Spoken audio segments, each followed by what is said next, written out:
Hey everyone, Revision 3 is conducting a survey, and we'd really appreciate it if you could just take a few minutes and participate at revision3.com/survey. We want to know a little more about who you are for a couple of reasons. One, we use the information to steer and drive our programming so that we can be giving you the content that you want. Two, we also want to make sure that we're delivering targeted and relevant messaging for our sponsors. Advertisers support our shows and allow us to stay in business and keep making new shows. When you take the survey, there'll be a little special bonus video from Revision 3. If you've got a few minutes to spare, head over to revision3.com/survey, and thank you very much. Hey, iFanboy faithful. Need some more comics talk to get your fix? Well, we got some more for you. That's right, Ron. Revision 3 has premiered a brand new show called Internet Superstar, and our first guest was none other than the grand poobah of indie comics, Jamar Nicholas. No way, that's great. He was great, Ron. And Jamar was talking about his new graphic novel, Detective Boogaloo Hip Hop Cop, as well as his great blog, Big Beautiful Wonder Woman, at fatwonderwoman.blogspot.com. Oh my God, that's amazing, Martin. I hope you caught it, Ron, because it was awesome. So if you're into comics or if you're into thick women and invisible jets, make sure you watch that first episode of Internet Superstar. It's up on our servers now, only on Revision 3. I think you're a superhero, Martin. Thanks, Ron. I think you're right. Admit it. Admit it. I liked it.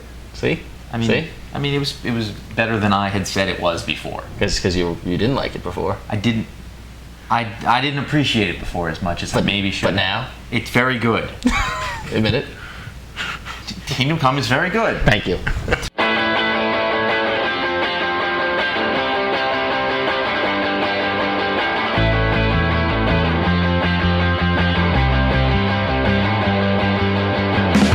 To iFanboy, the comic book discussion show from the website iFanboy.com. My name is Connor. I'm here with Josh. And I'm Ron. These two have been big fans of Kingdom Come since it came out. Yeah, absolutely. Yes. I read it right after I got into comics, and it didn't really hit me. So recently I reread it, and this is the recently, like weeks ago. Yeah. This like is an hour ago. I began to figure out that maybe I was missing something and I should go back because I didn't have as much context when I read it the first time. This is the 1996, I would say, masterpiece of the DC universe from writer Mark Waid and artist Alex Ross, which is probably a little bit of a misnomer. We'll get into who did what and how that works later. Basically, recently you've been seeing the multiverse crop back up in DC with 52 and all of the stuff. If you're reading Justice Society of America, written by Jeff Johns and drawn by Dale Eaglesham, it's tied completely directly into Kingdom Come, which is now a multiverse planet. Yes. And it seemed as if, to me, people were enjoying the JSA a lot more, having had a little more context for what that Superman means. And I was really enjoying that story, so I decided to go back and read Kingdom Come again. And I went through it, and the first time I read it was literally right after I started reading comics, and my DC knowledge was very, very limited. So it didn't really have a lot of context for me, and it's sort of a lot there. Which is fascinating because when it came out in 1996, it was a 4-issue miniseries. And every issue came out on time. May, June, July, August. Amazing.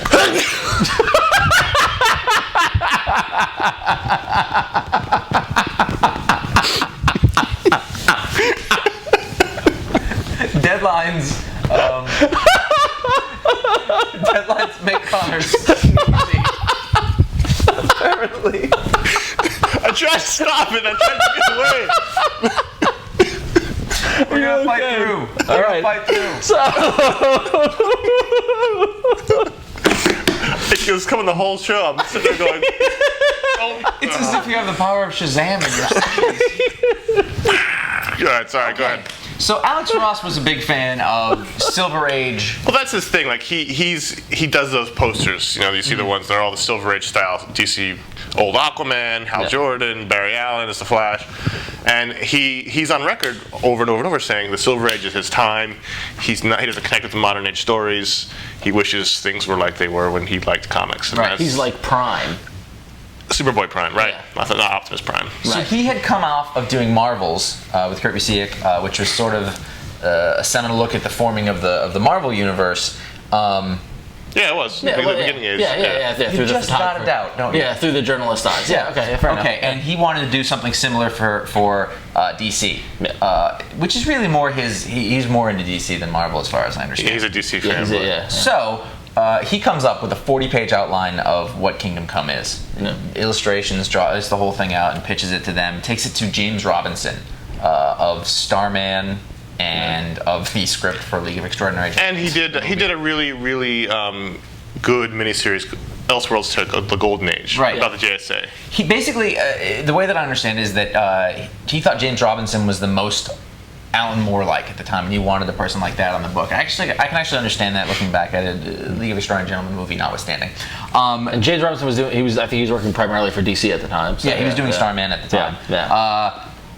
Ended up that Mark Waid ended up being the person that he worked with. So the story, the concept, the whole thing... The plot. Yeah, the plot is primarily actually from Alex Ross. So he Right. needs to be given credit for that. Yeah. Now, I mean, this is truly a creative collaboration between the two. I mean, because not to discount what Mark Waid did. Mark Waid is a great scripter, and I think Mark Waid did. And I'm sure there's probably a lot of this in here, all the little touches, but the story itself, the idea is Alex Ross. Okay, so whereas Marvel's took place through the eyes of the journalist, I don't remember his name. Do you? Phil Sheldon. Nice work. Wow, good. I love having him around for that kind of stuff. This one takes place primarily through the eyes of Norman McKay, who is I believe he's a priest. A preacher. Well, I don't know if he's a priest. He's a preacher, I think. Yeah, it's a little different. all right, well, either way. He's a clergyman. Yeah. And he is visited by the Spectre. And the Spectre says a choice is coming up. It's going to have to be made. And he sort of takes him around through the DCU, kind of a Christmas Carol style. It's almost like that, yeah. So Gordon the intern's been reading Kingdom Come and he's having a hard time with it. So I'm explaining him the part where Superman and Captain Marvel fight and stop making them kiss. What? Well, I don't get it. Well, what do you get? I get that if you go to GoDaddy.com and you enter the coupon code iFanboy, you get 10% off all your purchases, websites, domain names, email, whatever you want. That's good advice. This isn't working. We need to try something different. It's important to note that this is it takes place in the future, the not too distant future. 10 years or so. So basically what you have is, it's not post-apocalyptic, but everything has gone wrong in the DCU where the heroes got more powerful and there were more of them and they were fighting more and they got a lot of It's the kids. It's always the Back to the Future thing. It's not you, Marty. It's the kids, which wasn't even true in those. I know. But, it's all the older heroes, the ones we got now, have retired or gone away or disappeared. And they're kids. The old man view of things. It's absolutely is, and it's the kids have become the new heroes, but they don't actually fight crime or supervillains. They just sort of fight each other because they're bored.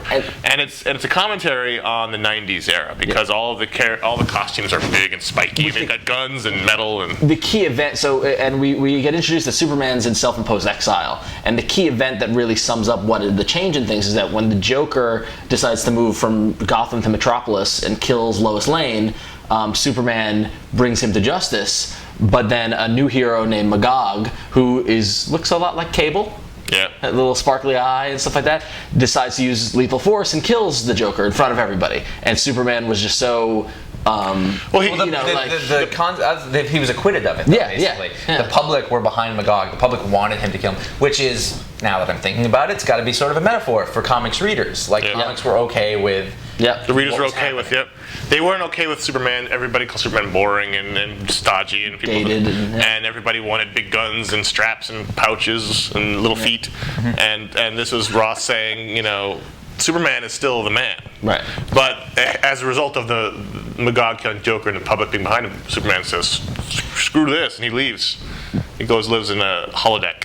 Right, yeah, basically, yeah. He recreates Kansas, Because Kansas has been destroyed because of a nuclear warhead. So the kids are, well, no, that happens after. Captain Atom. That happens later, yeah. So what happens is that the kids kind of go out of control. Wonder Woman comes back to Superman, says, "We need you," and they kind of do a kind of Justice League kind of reformation up on the Green Lantern satellite. Right? I got that one that time. Okay, good. Up on the Green Lantern satellite. It's important to note how this plays in the DC universe. This wasn't Elseworlds' book when it came out, and even though they folded it into the whole multiverse and it's in continuity now, it's not the same Superman. It's not. But also, like Green Lantern, it's not Hal Jordan, it's Alan Scott, and and like the Flash, you never know. And Wally. It was supposed to be a melding of all of them. I thought it was Wally and Barry and Jay. It's named Wally. Well, no, I mean I thought it was Wally. There's a Titans reunion where it's Flash and Red Robin and. Well, yeah. So it's all because the great thing about DC is that they've got the legacy and they've got the icons. A lot of people carry the mantle of the different things. So the Flash could be Wally, but he's wearing Jay Garrick's kind of Mercury hat and that sort of thing. So they get together and they decide, listen, we're going to kind of bring order back, bring control. We're going to show them that this is how heroes do things, and it doesn't go as planned because nothing ever does. There's an alternate side led by Lex Luthor and surprisingly Batman, of other heroes like Green Arrow and Black Canary. Of non-powered people. Yeah, this is the Human Liberation Front. Yeah. And they don't like the gods coming back to tell them how to do things, so that leads to there's a conflict between the New Justice League, which is Superman and Wonder Woman, all these people, the kids, and the Human Liberation Front, and they all collide, and there's an epic battle, and most people die. Most of the heroes get killed. So the action figures wasn't really working out, so I figured I'd explain the Captain Marvel Superman fight to Gordon in a different way. Reboxing. Put your wrist strap on. Oh, right. So while we get to this, head over to www.netflix.com/iFanboy. You get a 2-week free trial, and no late fees, no delivery fees, no nothing. It's awesome. You're going down, Billy Batson. You ready? Yeah.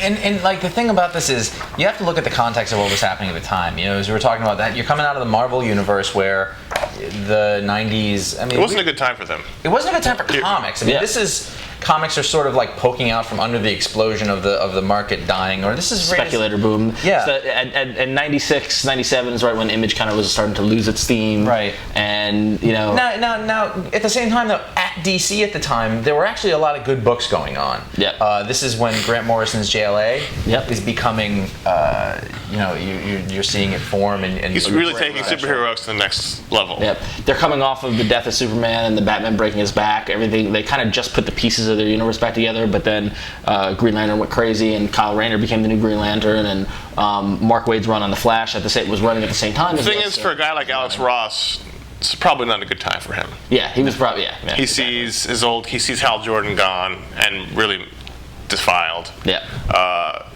Barry's gone. Superman's got long mullety hair.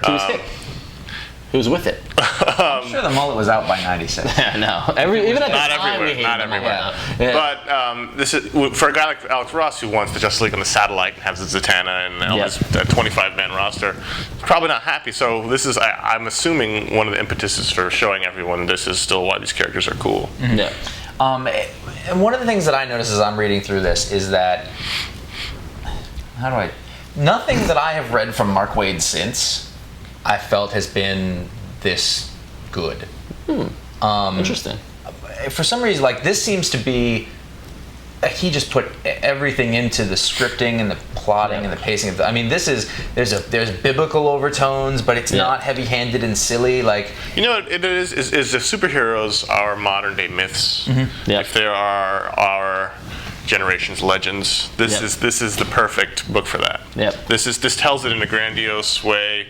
It's very important. There's a lot of weight to the actions. But it also, by using Norman McKay, what it does is it brings it down to he has to make choices about what's happening and whether he thinks it's good or not. And so he's hit with all these ambiguous choices. What is better, this or this? When neither choice is really that great, but you got to do something. Yeah. And it's just I love that kind of story that makes you think, where you're muddling in that gray area and you have to figure out what you want to do. And that's what this does really well. And it's subtle. It's very subtle. It's the subtleties of it in both in dealing with the human aspect of it and dealing with the icons and dealing with just the context. This book is so filled both visually and with the words and the dialogue of just subtle glances and kind of one-line throwaways that carry so much meaning if you're aware of the DC universe. But then at the same time, when I read this, I was just getting into DC. I mean, we were in college when this came out, and I just started reading Flash and Green Lantern. I didn't know a lot of these characters, and to me, I reread this maybe about 6 or 7 times when it came out, because every issue was just so dense, but it was also so accessible. One of the things that's actually cool about it is that there are certain characters, and when we talked about New Frontier, we talked about this. There's certain characters are not everyone knows what to do with them. Yeah. This book is a really good representation of Wonder Woman as a character, which is a rarity, really, because you don't see her very often. So she's not just she's got a whole weird history of coming from the Amazons, and you really have to make her. You have to craft her carefully so that it makes sense. And this is a really nice interpretation of her. She's the hard warrior woman. Yeah. And she's the one that says, "We're having a war. People are gonna die." And Superman's like, "No one can die." And she's like, "Grow up." And at the same time, Superman's innocence really comes across in this a lot, where he kind of has a hissy fit, more or less. Yeah. And he's like, I don't want to, I don't want to do it. And, whereas Bruce Wayne is the antithesis of that. Where Bruce Wayne, this is to me almost the same Bruce Wayne as from Dark Knight Returns. Yeah. Like the character is almost like he's just had enough of everything and he gave up and he's singularly focused. And that continues, but those three characters are especially interesting in this to me. What's great about the different factions is, besides the kids, no one's really wrong. Yeah, I mean, Like Superman, you see Superman's side, you see the Human Liberation Front side. They don't want the gods telling them what to do anymore. Right. Understandable. It's God saying, we did it fine before. We know what's best. We can, and then you see their side of it. Yeah. So it's not clear cut. And then the final battle is so epic because there are some twists. Captain Marvel shows up, for me, this is the quintessential Superman story. I mean, it's about the Justice League. It's about all these characters, Batman, Wonder Woman, but really it's about Superman, what he means to the people in DC Universe, and what he means to me as a reader, what he means to me as someone who's read him for all his life. The scene where he first comes back after his exile, it's just, it's breathtaking. It's epic. Yeah. You see, there's, he's like, the Christ allegory is, what it is. But you see him, and it's just like if you were there, and this guy in a blue and red suit was saving the world, it would take your breath away. And that's kind of what that scene does for me. Yeah.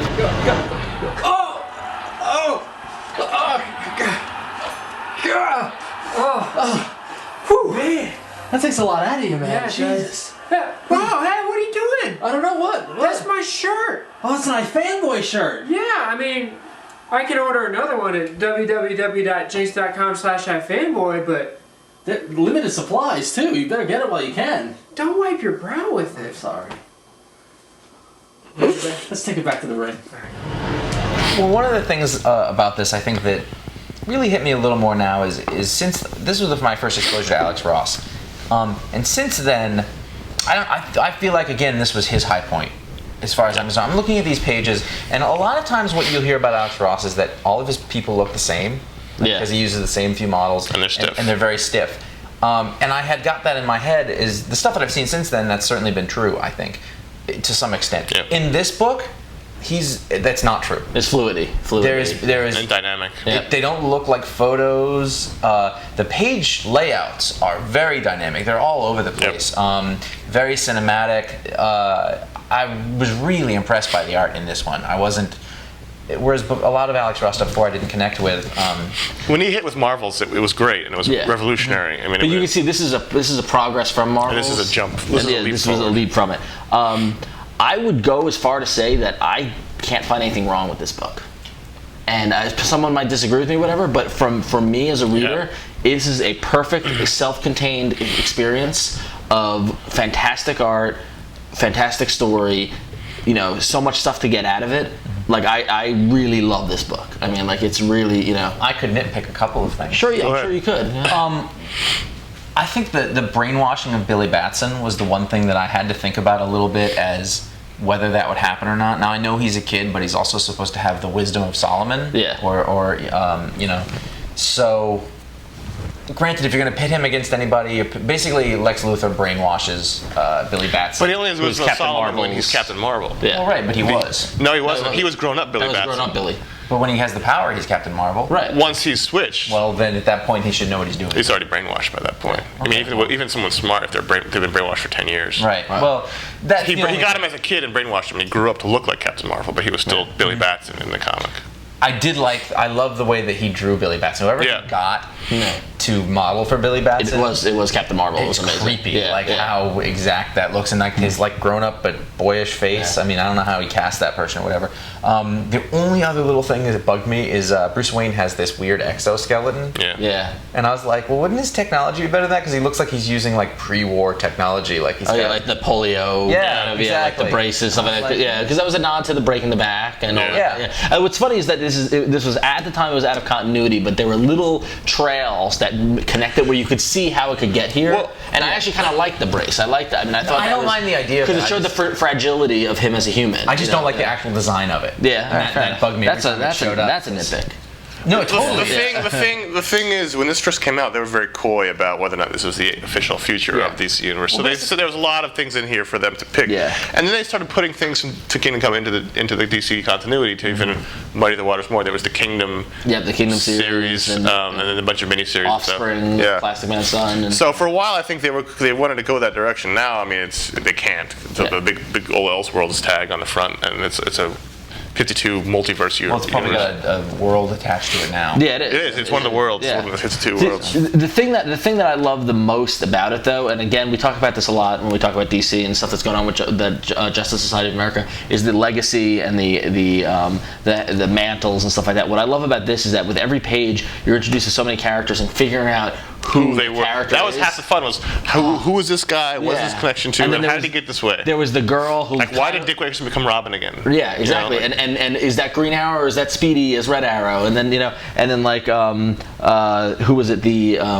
Nightwing and Corey, Starfire's daughter. Like, is that really her? Because it never actually says that is the daughter. You have to figure it out. Yep. Yeah, you had to figure that stuff out. And for me, as somebody getting into it, it was just awesome to do that, to see the legacy aspect, to see the young Flash and his daughter, and it was great. It was like the thing about Legends is like Robin Hood needs to die. He needs to shoot the arrow into the ground.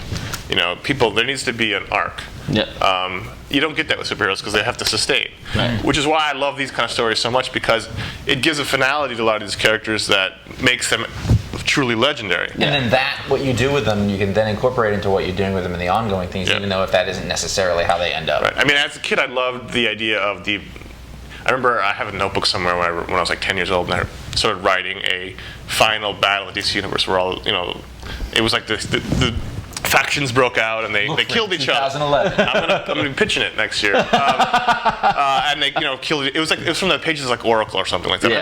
I've got the memo book somewhere, but I like the idea of eventually the final battle has to happen. Yeah. And then that leads more importance to what's happening now. Yeah. And that's one of the reasons why I love this so much. Yeah. I mean, I'm with Ron in that I can't find anything wrong with this. Yeah. This is possibly one of the best things. I found ridiculous things. No. Yeah. But if that's what you found wrong with it, right? Yeah. I really enjoyed it, but I do think that one of the weaknesses for me was it really makes it a better book if you have a knowledge of the DC universe. Sure. But I disagree though. I mean, for me it was. Yeah, because like I said earlier, when I got reading it, I knew very little about it. Well, then it's a lot of work. And that was what this book did more for me getting me into DC than any other book. Right. So I mean, but I'm a freak like that. Like I read a book and then I want to know all the characters. Right. And I get in. So for that kind of thing, like honestly, it could be a good jumping on point for somebody who wants to read DC, even though it's wacky and everything. But it gives you an idea of the universe and the history by doing the kind of flash forward. The 1 year later, I just noticed the 1 year later. That's very funny. That's ironic. And then what happened was the 4 issues came out, and then they put the trade paperback out. Yeah. And the trade paperback had a new epilogue. Yeah. Which is, I remember, that was the day we and I ran into the comic store at college. Yes. It was by Kingdom Come, and then you left me at the bus stop. I'm sorry. I didn't give him a ride home. They had this new short backup 1 year later story where Wonder Woman and Superman have a baby. And Bruce Wayne is the Godfather. It's funny because it's a Superman Wonder Woman romance. Yeah. At the heart, which is kind of, you get the idea that a lot of fanboys, especially Silver Age fanboys, are like, why didn't that ever happen? And this is sort of their chance to do And Batman is the Godfather, and it was a nice little wrap up. It was cute, Yeah. There was actually little bits of fun in this book too. Yeah. It's a very heavy hand. I talk a lot on the audio weekly show about how Superman and Batman aren't always written great, and some books lately have been getting this sort of old friends who can poke fun at each other and insult each other, but in a loving way, and that happens a lot. And like especially a jerk. and you're an asshole. Right.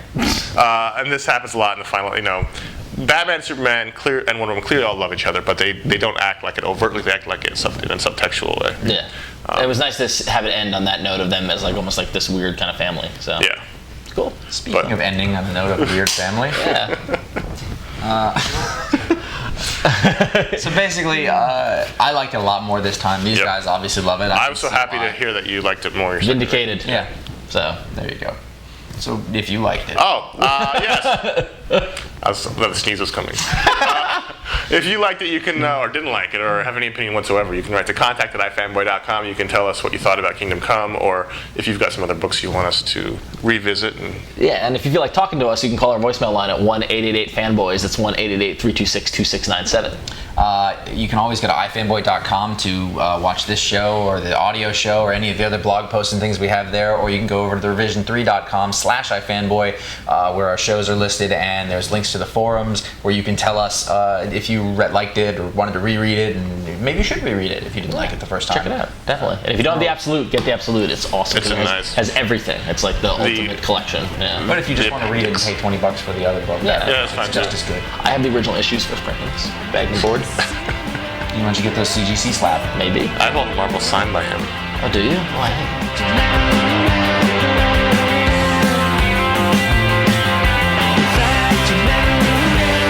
3, 2. Hey, welcome to Oh wait. Oh, we did that. I'm sorry. I didn't know. That was really good. I didn't even know. That's how I like it. All right. 3, 2. What does that even mean? Well, no, like it happens and you don't even know about it. All right. 3, 2. Wait, what?